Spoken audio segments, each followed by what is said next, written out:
Onze reis gaat door Roemenië. Het land is bijna 6 keer zo groot als Nederland en wordt gekenmerkt door een ruig berglandschap. Ik spreek de Roemeense bevolking in de hoofdstad Boekarest en ontmoet luchtmobielers en luchtverdedigers op missie in het midden van het land.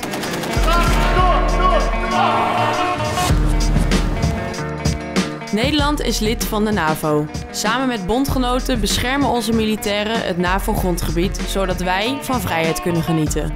Zolang ik leef, verkeren wij thuis in vrede. Maar sinds de oorlog in Oekraïne komt geweld wel steeds dichterbij. Ik reis samen met een kleine crew langs de oostflank van de NAVO om met mijn eigen ogen te zien hoe onze bondgenoten vrijheid ervaren. Dit is Mika langs de oostgrens.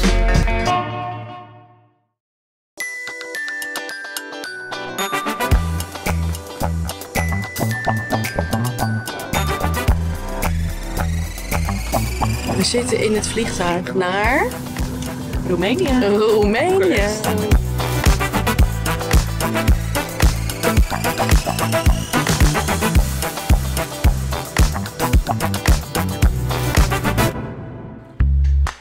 Zo, we hebben een mooie witte auto. Oké, even die meuk erin gooien. Zo. Had je niet dat kleine koffertje mee kunnen nemen? Ja, maar dan had ik heel veel dingen die heel erg nodig zijn niet mee kunnen nemen.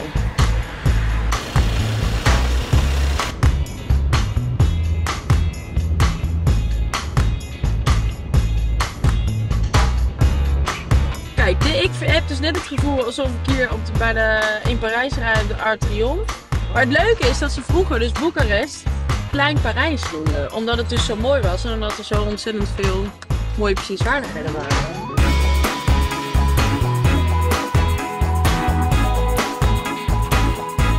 Nou ja, je kan wel zien dat het etenstijd is, want het is echt mega druk op de weg.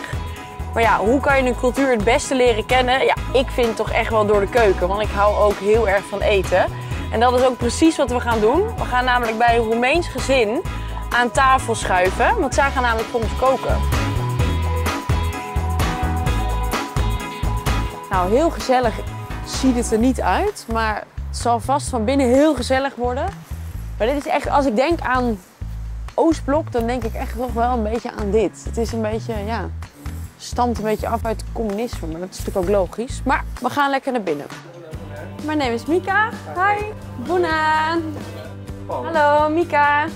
Hi. Mika. Cheers. You like it? This is the leaf Okay. of grapes, and here is the meat with rice and some vegetables. What's it called again? Sarmale. Sarmale. Where did you get this recipe? Every mother knows this recipe. I learned the recipe from my mother and from my mother-in-law, and also I will learn my daughter to know to cook this recipe. Nou, ik moet er ook aan geloven. Norok. Ik doe het hem niet na hoor. Dit is heftiger dan vodka. Dat is palinka, right? Exactly. What was it like to live in communism when you were younger?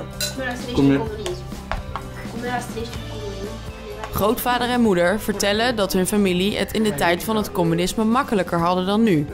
Ondanks dat er minder kansen lagen voor het individu, vonden zij het land minder verdeeld. Nu Rusland hun buurland is binnengevallen, komen er steeds meer herinneringen van vroeger bovendrijven. Does the war feel close to you? If we don't have this partnership with NATO, I think the war was here right now. Already. Yeah, Yes.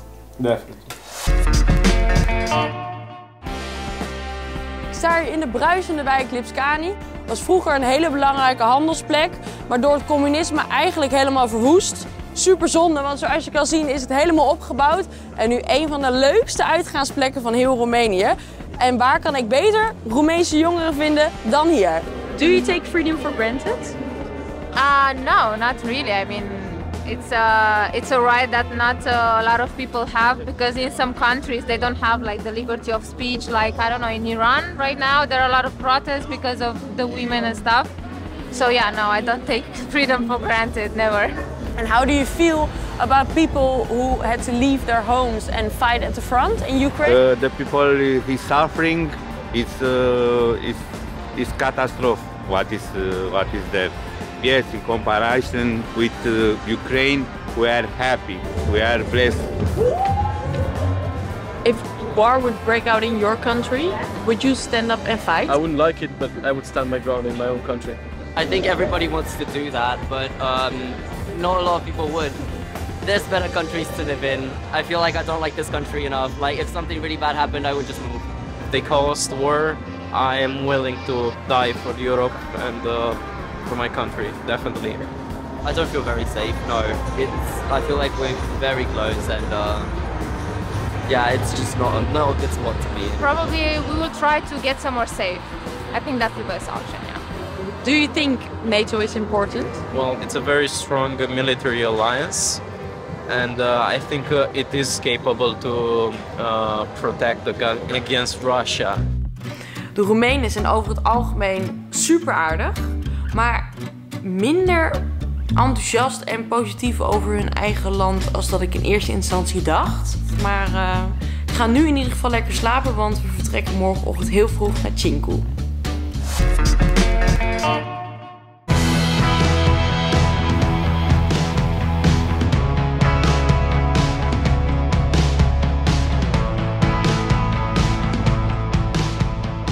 Nou, ik heb een hele hoop dode dieren gezien.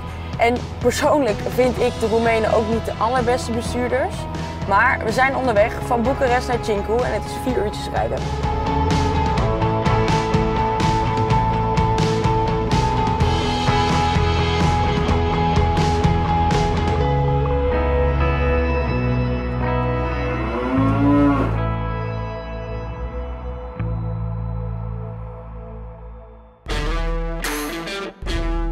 Dit is dus waar je slaapt als je op uitzending bent in Roemenië. Ik zie nog helemaal niemand, dus ik denk dat iedereen aan het werk is. Maar ja, luchtmobiel is hier, de luchtverdedigers zijn hier, de genie is hier. Dus ik ga even kijken wie ik als eerste tegenkom.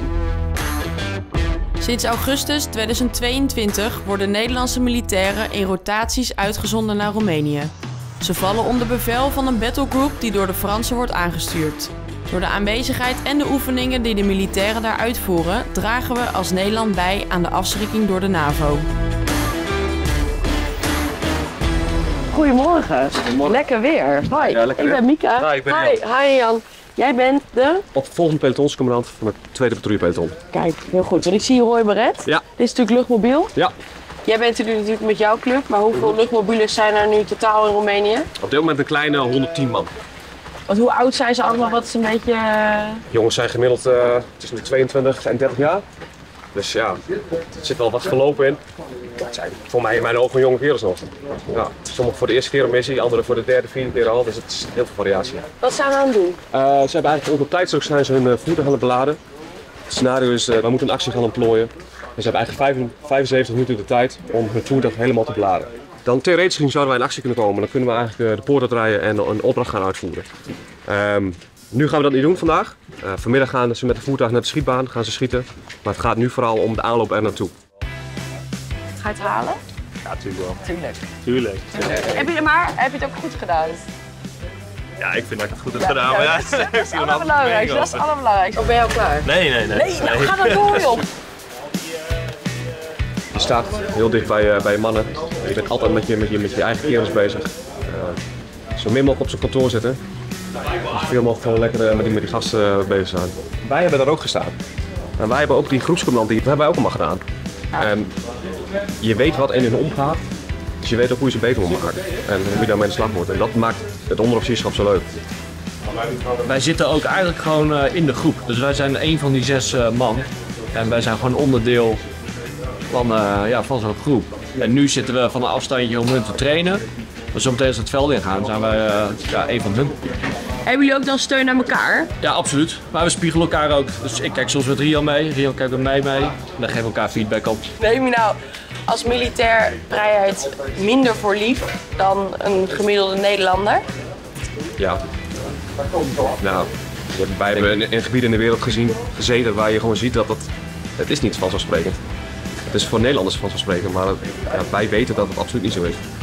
Mochten gasten zich thuis nou overwegen om zich hier ook aan te sluiten, wat moeten ze dan doen? Welke procedure moeten ze dan volgen? De Delta Company neemt in principe enkel doorstromers aan. Dus als mensen hier willen werken, solliciteer bij de Luchtmobiele Brigade, fix de rode beret. Ga eerst een functie vervullen bij een infanteriecompagnie en kom dan eens bij ons langs.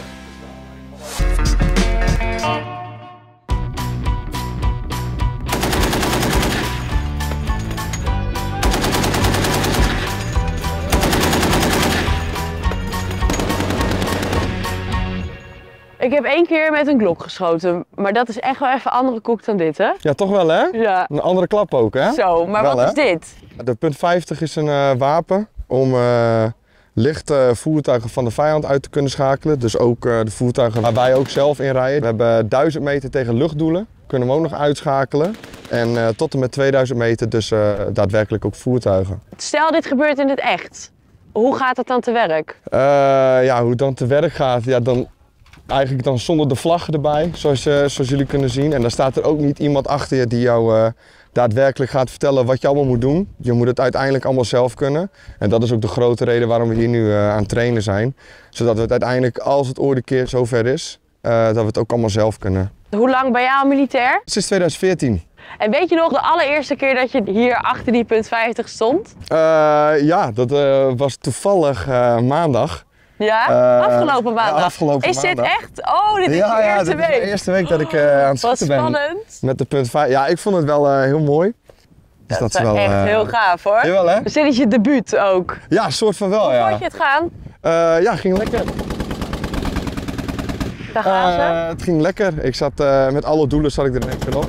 Echt? Dus dat scheelt Nou, dan heb je het goed gedaan. Ja. Maar hoe kan dat dan voor de eerste keer dat je er dan meteen rechtop? Ja, je krijgt goede instructies mee van de mensen die achter je staan. We zijn op de kazerne in Nederland nog opgeleid. Theorie en een heel klein stukje praktijk erbij. En als je dat een beetje meeneemt hier naar de schietbaan, dan kom je al wel een heel eind. En die jongens helpen je ook altijd op weg. Dus dat, Dit is echt jouw jongensdroom? Ja, dit is echt mijn jongensdroom. 100 punten, sowieso. Oké, begin met het vest. Ja? Zal ik je helpen als je dan hier door het grote gatje hoog doet? Oh, jongens. Ik vind het doodeng.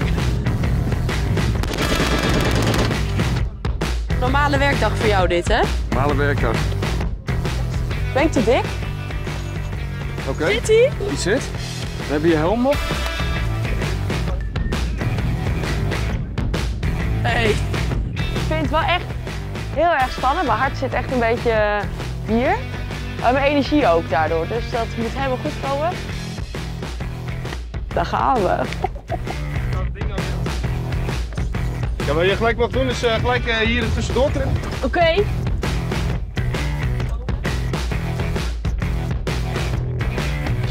Ben je klaar voor? Ja. Kijk, vuur. Weer door je kijker heen kijken. Ja. Voor het doel zetten. Vuur. Raak ik überhaupt iets? Ja, zeker. Echt? Fucking hell, dit is echt een ding. Zat eronder. Ja, vuur.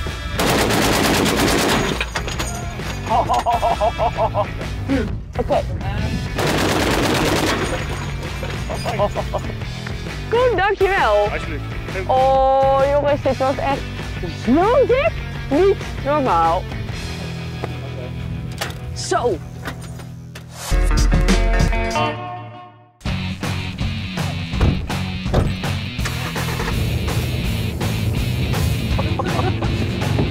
En dit is gewoon normaal, hè? Ja. Ik doe wel iets rustiger aan nu, maar... Oh, je doet iets rustiger aan? Ja. Oké. Oh, dit is geen Beekse Bergen dit, hoor. Zo, nou we zijn nu dus onderweg naar het oefenterrein. Dit is even wat anders dan onze automaat met stoelverwarming. Maar ook een keer leuk in Roemenië.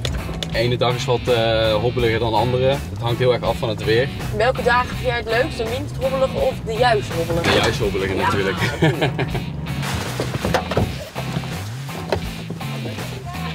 Zo, even de glazen mijltjes aan. We gaan een gevecht simuleren. We hebben hier onze sensoren staan en we doen alsof de vijand van het zuiden komt. En daar willen we de vijand aangrijpen. Op dit moment staan wij met onze squires opgesteld. Wat zijn squires? Onze squires zijn onze radars. Die staan een verdiepingje naar beneden, om het zo maar te zeggen. Die staan daar in het dal te detecteren. En hier onder onze tarp krijgen wij de beelden binnen die de squires detecteren. En aan de hand daarvan gaan wij, wanneer we iets gedetecteerd hebben, dat doorgeven aan onze bestrijdingsploeg. Ik zie wel beweging. Ja. Heb je al wat gespot? Op dit moment nog niks. Wel tracks van voertuigen of dan wel vogels. Ja, want dat wou ik dus vragen. Stel, want je moet hem 3 keer scannen, toch? Ja, want als je bijvoorbeeld 1 of 2 keer scant, het is een vogel, dan knal je een vogel uit de lucht. Nou, zo werkt het in principe niet. Oké, hoe gaat het in zijn werk? Dan op het moment dat jullie het hebben gedetecteerd? Ja, dan geven wij het door aan de cameraploeg. Die gaat dan met de camera zoeken van, is het daadwerkelijk een drone of iets anders? En die geeft dan een bevestiging van ja of nee. En die geeft dan, als het ja is, geeft het door aan de bestrijdingsploeg. Oké, nou, berggeit 1 en 2. Ja, nee, pas op. Kijk, nou gaat het hartstikke goed. Dit knippen we eruit, ja? Dit zijn dan de radars met straling, of niet? Heel weinig. Maximaal 1 watt. Dus het is niet gevaarlijk om in de buurt te komen. Je telefoon zendt meer uit. Oké, dus ik kan gewoon kinderen krijgen straks. Oké, nou, Ja. gelukkig, dat scheelt. Oké, we hebben hier dus verschillende onderdelen. Ik zie hier allemaal mensen staan. Dus ik ga even vragen. Wat is hier allemaal te zien? Nou, we hebben hier eigenlijk onze camera ontplooid, zo goed als mogelijk. Hier rechts hebben wij een... Ja, ik zie je dus niet. Oké, echt niet. Nou, dat is Oh, hier, er komt er eentje uit. Ja, ja daar zitten we dus. Hoi. Nee, vanuit daar doen we eigenlijk het beeld waarnemen wat de camera genereert. Hoi! Hoi, Luc. Hoi, ik ben Mika, hallo. Kom er maar. Zie ik er nou een PlayStation? Wij gebruiken dit om de camera te besturen. Het is eigenlijk veel makkelijker dan een muis. Dan kan je veel sneller van links naar rechts bewegen. Ja, dat dus. Ideaal, heb je thuis ook een PlayStation? Ja, zeker. Oh, dan weet je wel hoe je moet besturen. Ja, tuurlijk. Oh, dan is het niet zo moeilijk. Dus ik kan hier gewoon oefenen om te PlayStationen. Oh, als je zo meteen in maart weer thuis komt. Ja, zeker. Dan ben ik goed voorbereid. Heel goed. En liggen hier dan met z'n tweeën onder? Nee, organiek liggen wij hier met z'n drieën. 1 wachtmeester, die is dan de leider over de comms. En dan heb je 1 persoon die zit dan achter de controller, dus de operator. En eentje even rust en dat rouleert dan steeds door. En wat zie je hier dan op jouw beeldscherm? Het is gewoon letterlijk een camera die heel ver kan inzoomen, om het heel simpel te zeggen. En hij heeft warmtebeeld, dus in het donker kan je ook van alles zien. Even om een vergelijking, je kan een muis zien lopen op 3 kilometer afstand. Zo? Ja, scherp. Goedemiddag heren. Hoi. Hoi, ik ben Mika. Matthijs, hoi. Hoi, Joel. Een hand geven, hoi. We zijn aan het oefenen met de Skywall. Het is een heel modern apparaat. Het werkt op luchtdruk, waarmee een projectiel naar voren wordt geschoten. En dat projectiel klapt open voor de drone waar een net in zit. En dat net dat ontplooit zich, dat is iets ruimer dan 3 bij 3 meter. Eigenlijk vangt die hem dus gewoon in een net.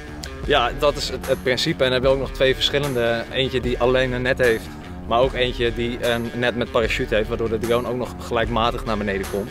En het voordeel daarvan is dat de drone ook nog enigszins heel blijft.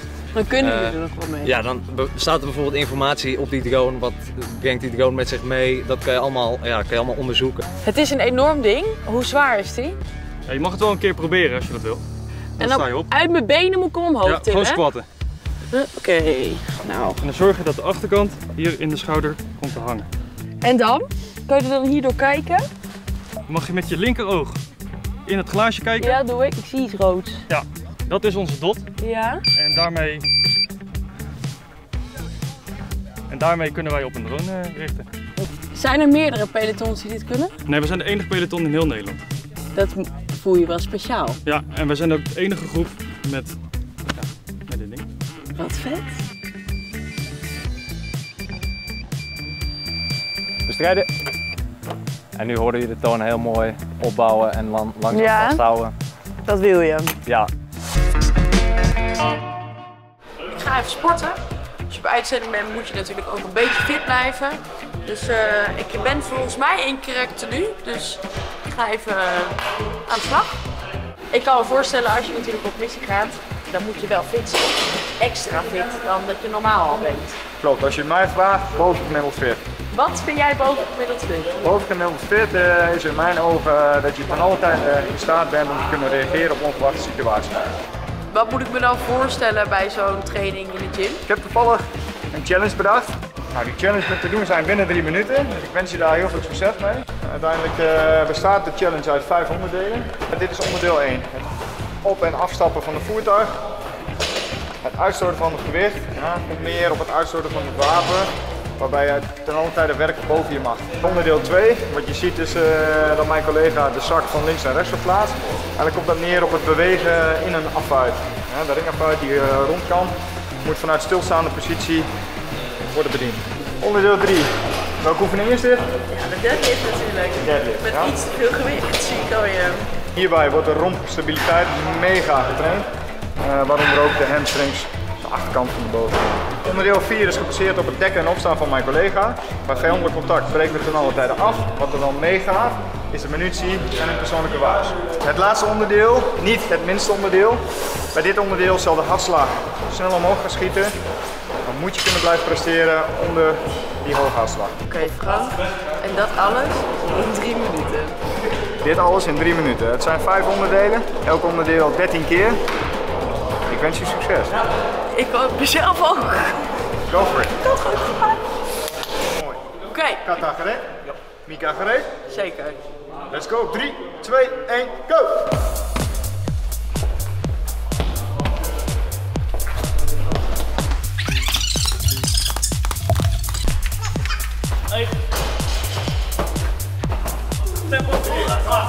Waar is dit ding?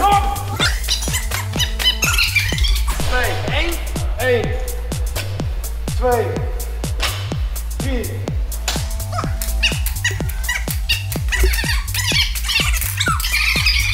Laag, 1 en hoog. Stoot aan, klaar. Laag, 2 en hoog. Netjes. Kom Jesse, tempo erop, kom, tel mee. Hard, hard, hard, hard, goed. En door, Mika, jij hebt nog 1 minuut. De laatste en door. Met je armen, met je armen. 9, 10, 11, 12, 13e. Kom op,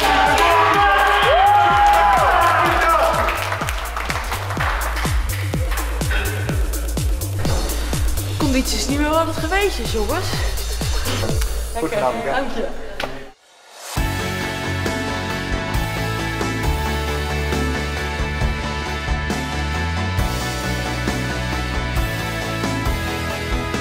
Roemenië is echt een ruig land. Zowel het landschap als de mensen. Sommige Roemenen denken namelijk dat als de NAVO er niet was geweest, hier zelfs al oorlog was. De inzet van de Nederlandse militairen is daarom echt wel essentieel en wordt hier ook zeker gewaardeerd.